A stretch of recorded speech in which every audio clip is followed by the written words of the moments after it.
One way to determine what's written on a person's heart, thereby affecting their thinking, is to pay attention to the person's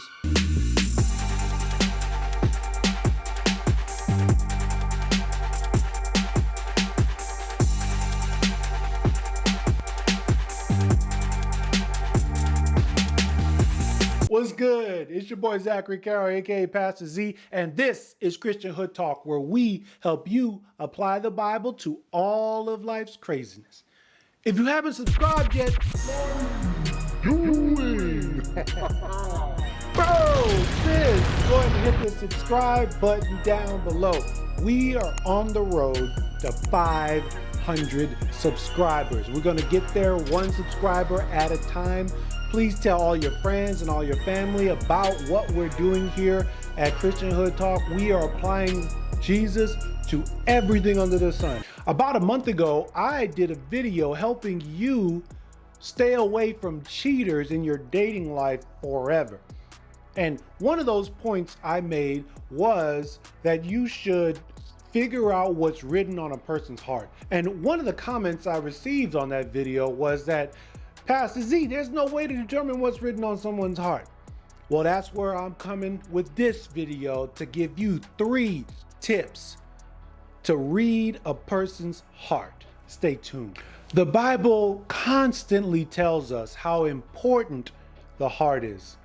The heart is the epicenter of all your feelings, emotions, and actions. Proverbs 7:3 describes a person's heart as a tablet.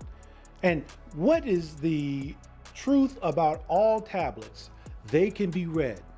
Point number 1, how does the person think? Proverbs 23:6-8 talks about staying away from a selfish man because he is calculating inwardly on how to betray you.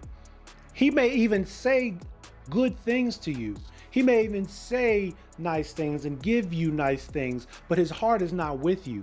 And you will vomit up the morsel that you eat, and you will waste your compliments. For a selfish person, every action they take is hinged on keeping things to themselves and not allowing anybody access.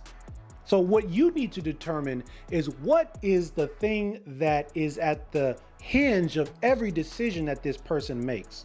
Do they make every decision based on what feels the best? Do they make decisions based on a collection of insecurities? One way to determine what's written on a person's heart, thereby affecting their thinking, is to pay attention to the person's quick answers to simple questions while sober-minded. When something is written on a person's heart, it doesn't take much thought.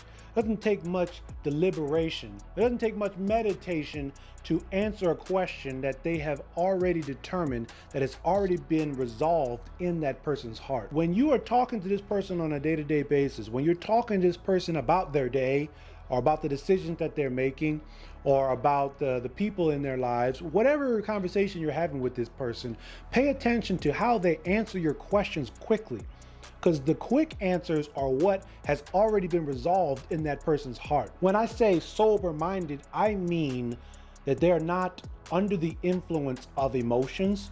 They're not under the influence of alcohol or some other substance. Point number 2, where your treasure lies, there your heart will be also. Jesus is teaching us that we should not treasure the things of this earth because the things of this earth always rot away, pass away, become insignificant over time. We should treasure the things of heaven.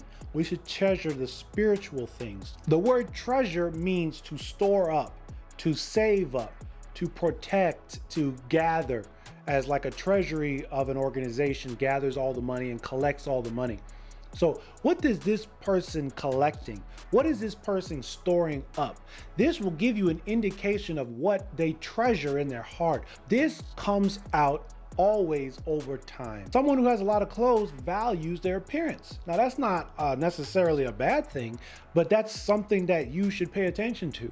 If a guy is spending thousands of dollars a month on his car and spends only $100 on you for your birthday, that gives you an indication of his value system. Now, I'm not saying that value is linked to how much money someone spends on you. Someone can spend millions of dollars on you and not care about you at all. All I'm saying is when you pay attention to what a person stores up, collects, protects, gathers, you have a glimpse at what they treasure in their heart. Point number 3. Bad company corrupts good morals. A person doesn't choose their family, but they choose their friends. Study them. You need to spend some time around their friends, especially in situations where you are outnumbered by their friends. Pay attention to how this person's behavior changes around this group of friends. Pay attention to the inside jokes. Pay attention to the little nuances in the interaction and the relationship of the people that they've spent a lot of time with. This will give you great indication of what is written on their heart, what they do around their friends, what they do with their friends, and what their friends do on a regular basis will give you tidbits of information about what's written on that person's heart. Because that person has chosen their friends. That person chooses to spend that time around these people. Now, if the person doesn't have any friends, that is, and I'm not talking about people who have like 1 or 2 close friends, like, you know, that's different. But somebody who has 0 close friends, watch out. That's not a good sign. We are not looking for flaws.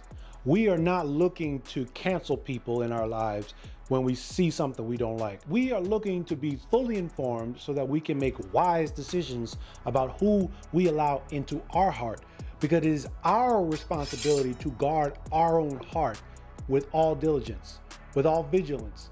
And if you're not guarding your heart, it's really your own fault when you let somebody in that ultimately betrays you or ultimately does you wrong. But what do you think? Do these 3 tips help you figure out a person's heart? Do you have any other tips? I'd love to dialogue with you down in the comments. Remember, we are on the road to 500 subscribers. Make sure you're sharing this video. Make sure you're telling people about this channel and the type of videos we're doing. We're going to get there 1 subscriber at a time. Thank you all for those who have subscribed already. Well, that's all I got for you. My name is Zachary Carroll, aka Pastor Z. This is Christian Hood Talk. Y'all be cool.